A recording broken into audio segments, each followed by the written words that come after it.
वैसे सुंदर गाँव जैसे और वहाँ जाना सब जानते होंगे। बोले ठीक है चलो प्रवेश पक्का पक्का पक्का ठीक है। अब वो स्नान भगवान बता नहीं। अब उन्होंने तो जाकर विष्णु को खींचे करवाए यात्रा से पीछे से परमात्मा को खोज ले ऊपर रुके नौकर है। आज बोलो ब्राह्मण बोलो महात्मा जी क्या बात है कि मैं सेठ जी से सेठ जी से कहना मेरा एक दान स्वीकार करके हाथ छोड़ो और कहना वो ब्राह्मण अपना दान दक्षिणा देने आया है। क्या बात देव में फिर जाना है।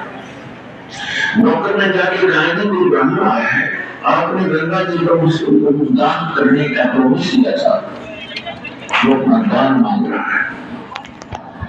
और सेठ जी ने सोचा तो मैं चुप किया। यहाँ भी आप